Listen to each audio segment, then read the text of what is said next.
Welcome back. Starting with a developing story tonight coming out of Iraq. A deadly rocket attack at a U.S.-led military base in the Kurdish area in northern Iraq. The attack left one civilian contractor killed, 5 others injured, including one U.S. service member. Newsmax reporting tonight this is the most deadly attack to hit U.S.-led forces for almost a year in Iraq. It has been relatively quiet on this front. Let's bring in our panel to react to that and a whole lot more, a lot of topics to discuss. Former Department of Defense advisor and Newsmax columnist Cory Mills joins us, and former chief of staff of the National Security Council and former CIA analyst as well, Fleitz. Guys, thanks so much for coming on. Cory, going to start with you. How should the Biden administration respond to what's happening in northern Iraq? Well, first off, we need to understand that this is, again, Iranian aggression within Iraq. We know they're utilizing proxy militias such as Kataib Hezbollah, Hashd al-Shaabi. I personally spent over 7 years in Iraq. I spent over 3 years in the Erbil Kurdish region. And so, for me, it's not something that I was surprised by to see an escalation in Iranian tensions or see an increase in attacks, because they know that under the 8 years under the Obama-Biden administration, it was just doling out cash in a failed JCPOA and allowing ISIS to grow to its largest size in Syria with a false narrative that we're going to paint a red line but do nothing. Now, under the President Trump's administration, we saw that after one of the U.S. contractors were killed, we saw the January counterterrorism strike that killed Qasem Soleimani and Abu Mahdi al-Muhandis. Yeah. So very different approaches, and I hope that Biden will take a more rigorous approach to holding our foes accountable. Well said. Absolutely. Fred, I want to talk about Israel here for a second, because a lot of people wondering how this relationship is going so far. Here's Jen Psaki from Friday's press briefing. He is looking forward to speaking with Prime Minister Netanyahu. I can assure you that will be soon, but I don't have a specific time or deadline or time or date for when that will occur. This is a much different relationship, Fred. Trump called Netanyahu within 2 days of taking office in 2017. What do you think's happening here? What's the deal?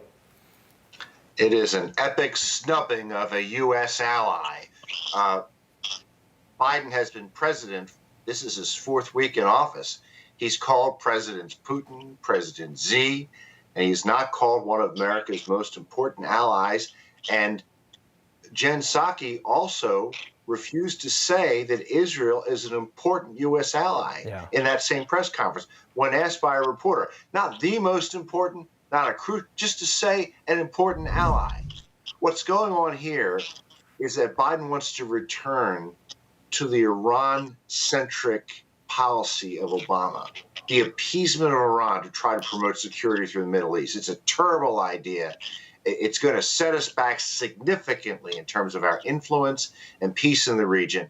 And my hope is that regional leaders and members of Congress will talk Biden out of this. Yeah, he's got somebody's in his head giving him really bad advice. There's a lot of people in the administration that everybody questions, is this the right guy for this job? And you start to wonder who's making these choices. Cory, the airline story between Israel and the U.S. Israel's biggest airport not letting U.S. planes land. Biden may retaliate. What is all this?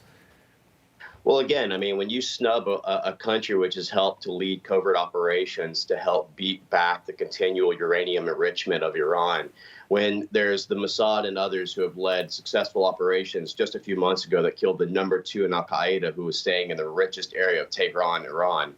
When you look at the fact that Bibi Netanyahu, who should have been one of the very first calls, hasn't even been called or considered an ally after the historic Abraham Accord, where we're trying to normalize diplomatic relations to try and stabilize the area.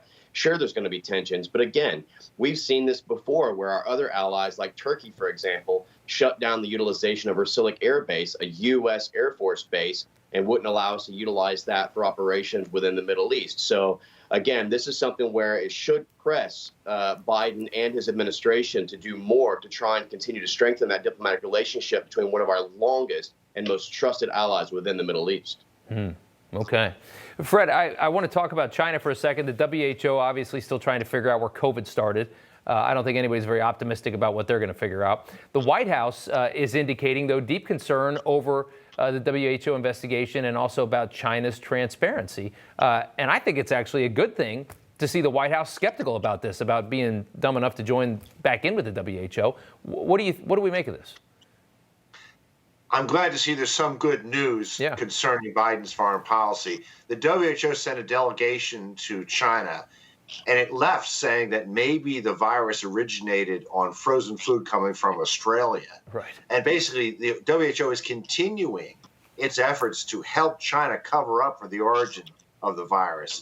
And basically, the WHO's behavior is so awful that even the Biden administration, which would like to cozy up to China to strike climate change agreements, Right. and who knows what else, even Biden officials can't go along with this.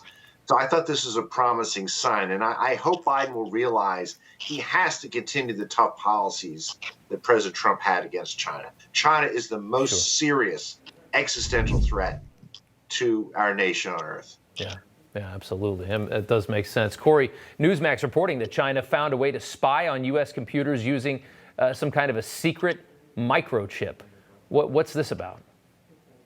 So we know that China has continued to try and utilize nefarious products and things like this to utilize backdoor codes. And basically what they're doing is they're using companies like Supermicro out of California, which we've known about since 2010, to essentially put in these microchips that enable during an update to send exact data from that computer into Chinese servers. Now, this is something that in 2012, the FBI had even utilized a FISA warrant on some of the Supermicro workers to be able to track what's going on.